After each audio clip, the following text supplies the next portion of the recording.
Hi everyone. So back in Q1, following the acquisition of Speewah, we turned our attention to building out the skills and the capabilities and the networks that we expect to need at the company over the years ahead to facilitate the development of the full renewable value chain from mine site all the way to the grid. We put together a wish list of people that we thought had those capabilities and also the right cultural fit at Tivan, and we were delighted in Q2 when Simon and Maria and Stéphane decided to join us. Since that time, they've been working really closely with the executive team at Tivan, along with the project team, advancing us in rapid time and also influencing key decisions now and in terms of what we've got ahead. And of course, we're looking forward to that continuing. So without further ado, let's hear from Tivan's Technical Advisory Group. Afternoon, everybody. I'm actually talking to you today from the Western Australian Ningaloo coastline in my caravan. My name's Simon Flowers. So I'm a Darwin local and a chartered engineer and project development and delivery specialist. I got to know Grant and the Tivan team really through my role as the project director for the Middle Arm Sustainable Development Precinct. And the precinct really is an ambitious project aimed at attracting large industrial development and investment. And in that role, my team was specifically engaged to, design the marine land-based supporting infrastructure and also deliver a complex, comprehensive environmental assessment that really aims to reduce social and environmental impacts, but also maximising economic benefits. In terms of the Tivan engineers, they're a great bunch of passionate professionals. The level of detail and the pace in which they're working is first rate in my view. But really importantly, just in the way they identify problems, of which there's always going to be many in any industrial development, as they arise, and put in early steps and solutions to resolve them is second to none. In terms of, Tivan's turnaround and reputation locally now, it's been probably the word unparalleled comes to mind in regards to this, in my view. I certainly have seen a huge amount of effort going into being open and transparent in discussions with all stakeholders from the Tivan team. And what I'm loving about in this role working with Tivan is looking at both that strategic nature of obviously critical minerals being a way to solve the decarbonisation problem globally, but also what's critical for me is working with a team that values that pathway and how to deliver those sustainable outcomes in the development life cycle for a major industrial facility at the end of the day. That's what gets me out of bed in the morning. I'm Maria Skyllas Kazacos. I'm an Emeritus Professor at the University of New South Wales in Chemical Engineering, where I've been working for 40 years actually on the vanadium redox flow battery. We actually invented the vanadium redox flow battery, starting with our very first experiment at the end of 1983, filed the first patent in 1986. We were very fortunate to get funding from the state and federal government to support our research. And in early 1990, we actually were able to license the technology to Mitsubishi Chemicals and Kashima Electric Power Corporation, who took our research, scaled it up, and built and tested the very first 200 kilowatt, 800 kilowatt hour vanadium battery at the Kashima Power Station in Japan. We're really excited that the time has actually come. The whole world is moving towards this transition to renewable energy, moving away from fossil fuels. And everyone realizes now, finally, that you can't have renewable energy, you can't have solar, you can't have wind without energy storage. Lithium batteries have been trying to fill in that space for a while now, but people are realizing that there are dangers associated with lithium batteries, although the research is trying to improve all of that.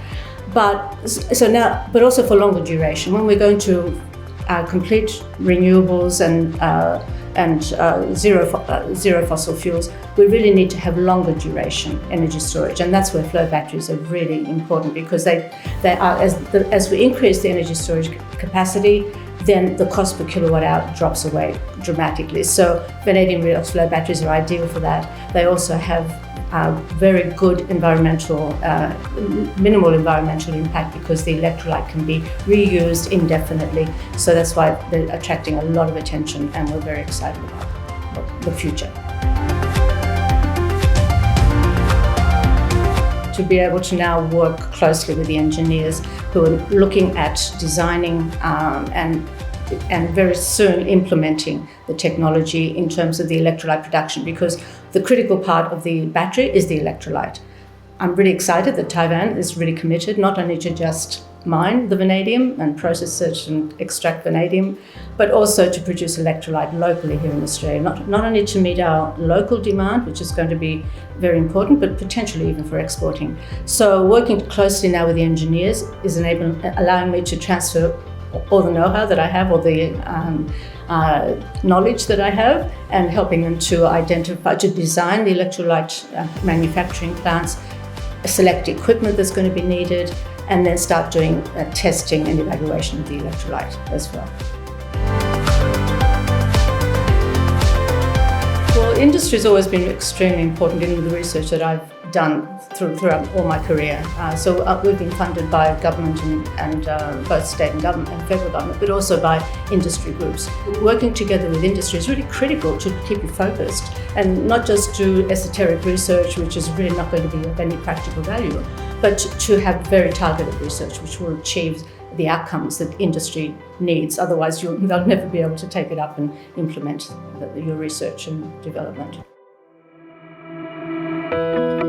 I'm Stéphane Leblanc. I'm a French Canadian. I worked in the mining industry for 33 years with Rio Tinto. I work across many countries around the world, in Africa, China, US, Australia a little bit also, and different countries in Europe. I work also in different commodities, aluminum, copper, iron ore, titanium, and different critical mineral in the last 33 years. I've been working in the last couple of months with the engineer of Tivan, and I very appreciate my discussion with them. It's clear they are very, very smart, very dedicated, and open to challenge.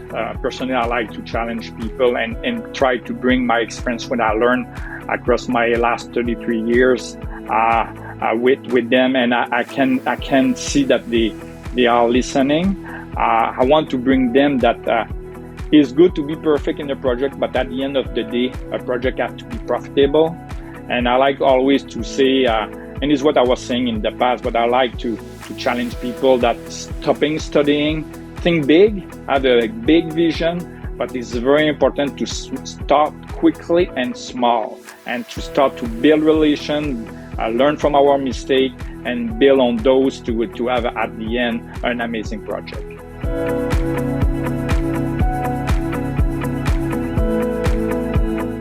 The other thing that is important for me as mining or working for mining company is the importance of taking care of the community where we operate. And following many discussions I had with Ren, it was clear in my mind that taking care of the First Nation where Tivan will operate was very, very critical for him. It's for those reasons I decided to jump in helping Tivan to be one of the best leader in vanadium production in the world. I work with different stakeholders around the world as a resource company, and taking care or having good relation with the community where we operate, it was in my view very critical. Taking time to understand the culture of the people where we operate is critical to have a success in the project we develop. And as like when I was in Rio as a major company across the world, we have to make sure we adapt ourselves to the community where we operate and not trying to make the community adapting to our culture of company. being on the ground for me as a former leader was always very, very important to be grounded with what happened with the community or with the employees. It was critical. So as soon as we find a way to bring me there, I will be very happy to go back to Australia.